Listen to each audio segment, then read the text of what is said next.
नमस्ते दोस्तों, आप सब अच्छे होंगे ऐसा मैं उम्मीद करता हूँ।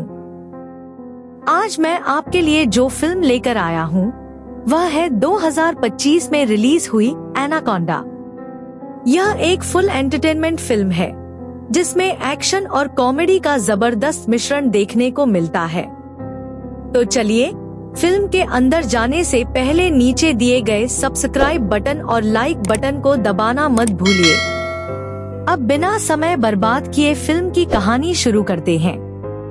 फिल्म की शुरुआत एक घने और खतरनाक जंगल से होती है, जहां बीच जंगल में एक कार फंसी हुई दिखाई देती है।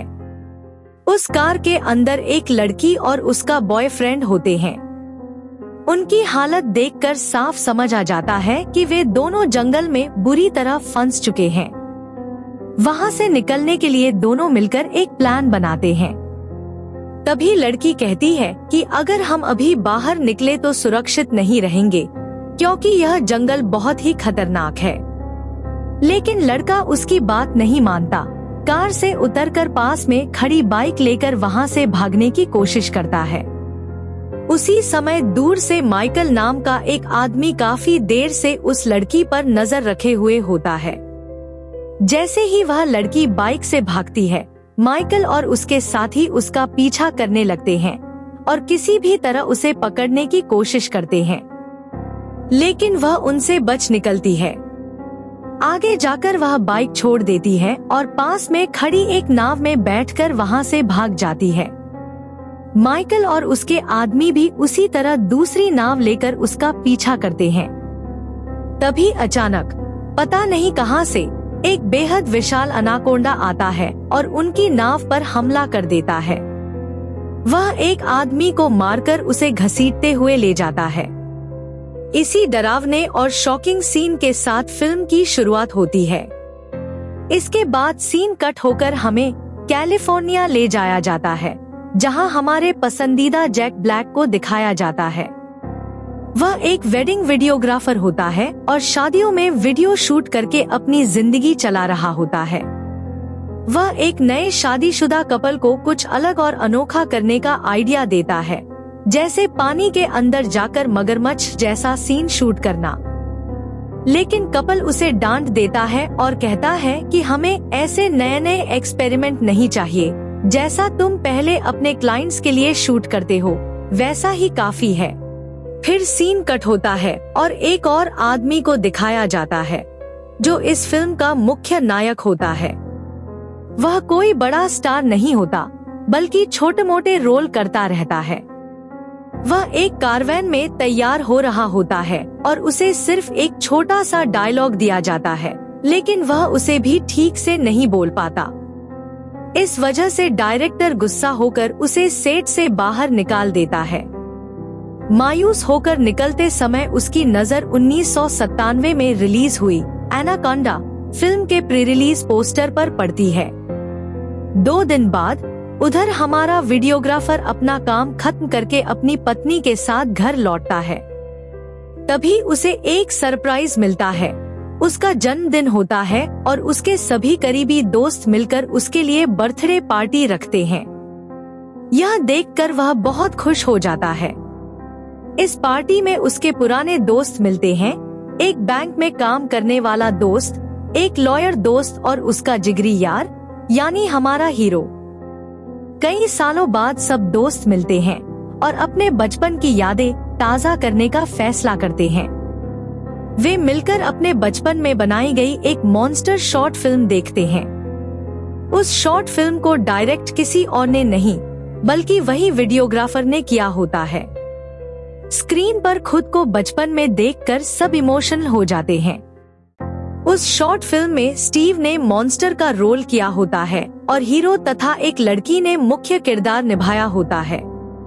असल जिंदगी में भी उस लड़की और हीरो के बीच कभी प्यार रहा होता है, लेकिन हालात की वजह से दोनों ने अलग अलग लोगों से शादी कर ली होती है। अब वह लड़की उसकी एक्स गर्लफ्रेंड होती है। शॉर्ट फिल्म के क्लाइमेक्स में हीरो चिल्लाकर कहता है कि मेरे दोस्तों के साथ कुछ भी मत करो, और वहीं फिल्म खत्म हो जाती है। यह सीन देखकर सबके रोंगटे खड़े हो जाते हैं।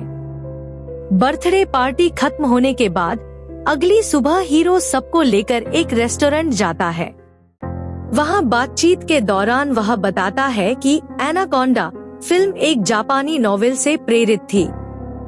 वह यह भी बताता है कि शूटिंग के दौरान उस नॉवेल के लेखक की पत्नी से उसकी मुलाकात हुई थी और तब उस फिल्म को फ्रेंचाइजी के रूप में बनाने की बात हुई थी। उसी समय उसने उस फिल्म के राइट्स खरीद लिए थे ताकि भविष्य में उसे रीमेक किया जा सके। यह बात सुनकर सब लोग हैरान रह जाते हैं। तब सब कहते हैं कि जब हमारे पास फिल्म बनाने की परमिशन है तो हम खुद क्यों न इसे बनाएं? सब लोग प्रोड्यूसर बनने के लिए तैयार हो जाते हैं, लेकिन हीरो थोड़ा सोच में पड़ जाता है क्योंकि उसके पास पहले से पैसे नहीं होते और उसे अपने परिवार की चिंता होती है। वह कहता है कि अगर यह फिल्म फ्लॉप हो गई तो क्या होगा। तब वह कहता है कि या तो सब मिलकर पैसे डालेंगे या फिर लोन ले लेंगे। हीरो का सपना होता है कि वह एक फिल्म डायरेक्ट करे, लेकिन परिवार की जिम्मेदारी उसे परेशान करती है।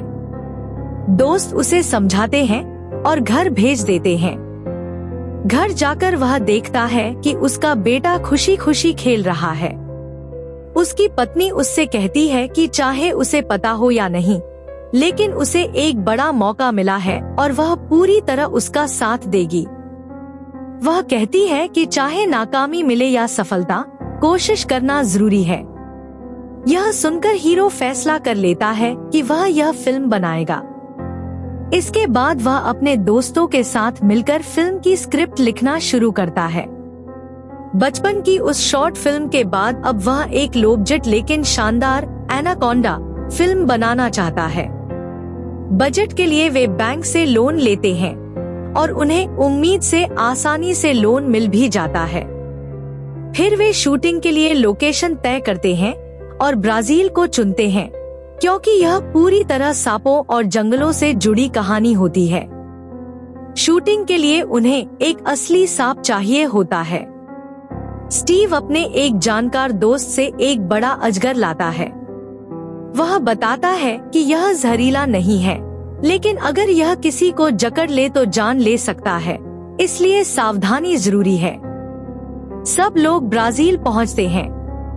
वहीं शुरुआत में दिखाई गई वही लड़की भी दिखती है जो सबसे छिपकर रहती है और किसी के हाथ नहीं लगती। वह एक नाव में बैठती है और वही नाव ड्राइवर बनकर इन्हें जंगल के अंदर ले जाती है। डायरेक्टर कहता है कि पहली सीन घने जंगल में चाहिए ताकि ऑडियंस पर अच्छा असर पड़े। इसके बाद हीरो और उसकी एक्स के बीच एक रोमांटिक सीन भी शूट किया जाता है। शूटिंग मजेदार तरीके से चलती रहती है और रात हो जाती है। सब सो जाते हैं। तभी वह अजगर किसी तरह बाहर निकल आता है और हीरो के सामने आ जाता है। उसे देखकर हीरो डर के मारे जोर से चिल्ला देता है। आवाज सुनकर सब जाग जाते हैं। सांप पकड़ने वाला माफी मांगता है और कहता है कि सुरक्षा उसकी जिम्मेदारी थी और अब ऐसा दोबारा नहीं होगा। अगली सुबह शूटिंग के दौरान डायरेक्टर हीरो से कहता है कि वह सांप को हाथ में पकड़े। हीरो कुछ देर तक उसे पकड़ता है, लेकिन सांप का आकार देखकर उसका डर बढ़ जाता है और वह उसे पानी में फेंक देता है। दुर्भाग्य से वह सांप सीधे पानी में न गिरकर नाव के प्रोपेलर में फंस जाता है और टुकड़ों में कट जाता है। यह देखकर सब लोग अंदर से टूट जाते हैं। उस समय हालात बहुत ही डरावने और चिंता से भरे हुए होते हैं। रात के समय सभी लोग एक ही जगह पर रुके हुए होते हैं, लेकिन हीरो से थोड़ा दूर माइकल छिपकर सब पर नजर रख रहा होता है। उसे यह पता चल जाता है कि जिसे वह ढूंढ रहा था वह लड़की नाव में ही मौजूद है, इसलिए वह अपनी टीम को लोकेशन भेज देता है। तभी अचानक एक बहुत बड़ा एनाकोंडा आकर एक आदमी को उठाकर ले जाता है। इस घटना से हीरो को बहुत डर और अपराध बोध होता है और वह मान लेता है कि उसकी लापरवाही की वजह से ही वह आदमी मारा गया। वह चार्ल्स से माफी मांगता है और कहता है कि जो हुआ वह गलत था, लेकिन फिल्म को आगे बढ़ाना होगा। वह वादा करता है कि अब वह खुद जाकर एक नया सांप पकड़ कर लाएगा। लेकिन जब वह सांप पकड़ने जाता है तो वहाँ एक बहुत बड़ा अजगर उस पर हमला कर देता है और वह भी मारा जाता है। इसके बाद चार्ल्स का कहीं पता नहीं चलता। पूरी टीम रात भर उसका इंतजार करती है, लेकिन वह वापस नहीं आता। धीरे धीरे सबको शक होने लगता है कि चार्ल्स किसी बड़ी मुसीबत में फंसा हुआ है और उसे उनकी मदद की जरूरत है। तब वे नाव से जंगल की ओर उसकी तलाश शुरू करते हैं। वही लड़की कहती है कि उसे यह जंगल अच्छी तरह पता है और वह आगे चलकर सबको रास्ता दिखाती है। खोजते खोजते उन्हें एक बड़ा ट्रक मिलता है और जब वे अंदर जाकर देखते हैं तो वही एनाकोंडा दिखाई देता है जिसने चार्ल्स को निगल लिया था और अब वह उसे बाहर उगल देता है। यह देखकर सबकी हालत खराब हो जाती है। वे किसी तरह उस सांप से बचकर अपनी नाव तक पहुंचने की कोशिश करते हैं, लेकिन नाव स्टार्ट नहीं होती। तभी टीम का एक आदमी नाव स्टार्ट करने की कोशिश करता है और सांप उसी को अपना निशाना बना लेता है। जब वह उसे पकड़ने ही वाला होता है तभी पूरी टीम मिलकर उसे खींचकर बचा लेती है। वे वहां से किसी तरह भाग निकलते हैं, लेकिन तभी माइकल के लोग आकर उन्हें घेर लेते हैं। इसके बाद दोनों गैंग्स के बीच जबरदस्त लड़ाई शुरू हो जाती है और स्टीव सब कुछ लाइव रिकॉर्ड करता रहता है। लेकिन उस सीन का सिनेमैटिक प्रेजेंटेशन देखकर वहां मौजूद सभी लोग पूरी तरह इम्प्रेस हो जाते हैं। काफी देर तक संघर्ष करने के बाद वे लोग उनसे बचकर सीधे नाव तक पहुंच जाते हैं। तभी पता नहीं कहां से आया हुआ माइकल अचानक नाव में मौजूद लोगों पर हमला कर देता है, लेकिन उस स्थिति को बहुत स्मूथ तरीके से हैंडल करके उसे काबू में कर लिया जाता है।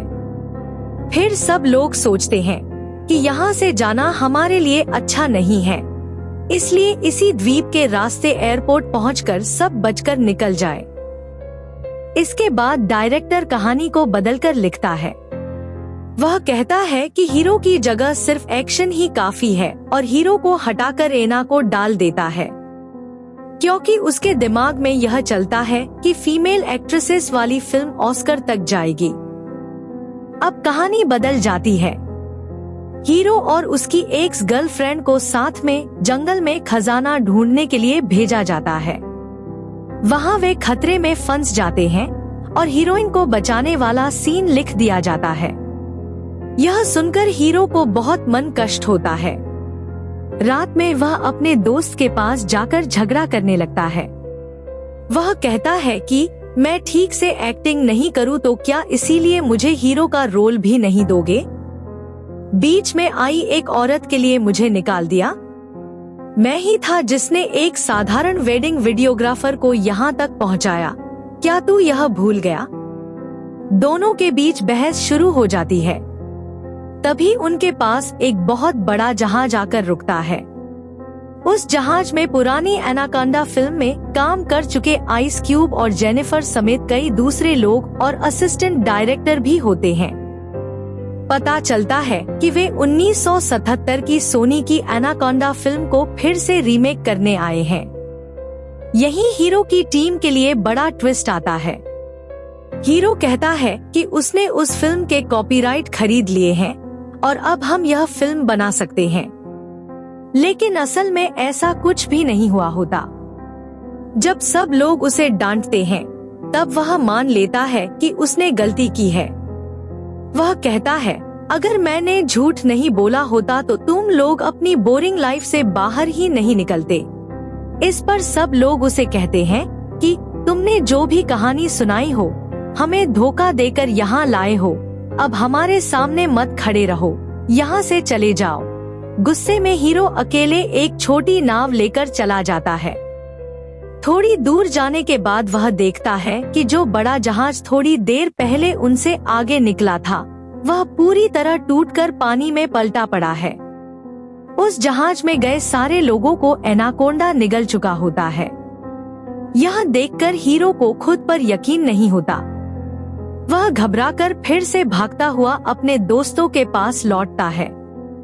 उधर डायरेक्टर और बाकी लोग आपस में लड़ रहे होते हैं। तभी अचानक एना बंदूक निकालकर सबको धमकाती है और कहती है, यहाँ से सबको लेकर निकलो। तब पता चलता है कि असली विलेन वही है। माइकल दरअसल एक पुलिस ऑफिसर होता है। यह एक बड़ा ट्विस्ट होता है, लेकिन दूर से देखने पर हीरो को यह समझ नहीं आता और वह अपने दोस्तों को बचाने के लिए माइकल को गोली मार देता है। उसी समय कोई भी उम्मीद नहीं करता और एनाकोंडा की जोरदार एंट्री होती है। जो भी उसे रोकने की कोशिश करता है उसे वह पानी के अंदर खींच ले जाता है। यह देखकर पूरी टीम इधर उधर भागने लगती है। बेचारा डायरेक्टर भी एनाकोंडा द्वारा निगल लिया जाता है। एनाकोंडा जैसे ही पानी में डुबकी लगाता है, बाहर थूकता है। तब सब लोग सोचते हैं कि हमारा दोस्त तो मर चुका है, उसी का इस्तेमाल करके सांप का ध्यान भटकाकर बच सकते हैं। वे रस्सी से उस आदमी और सुअर को बांधकर फेंकते हैं, लेकिन एनाकोंडा दोनों को एक साथ निगल लेता है। फिर एक और बड़ा ट्विस्ट आता है। सुअर भी नहीं मरता और डायरेक्टर भी नहीं मरता।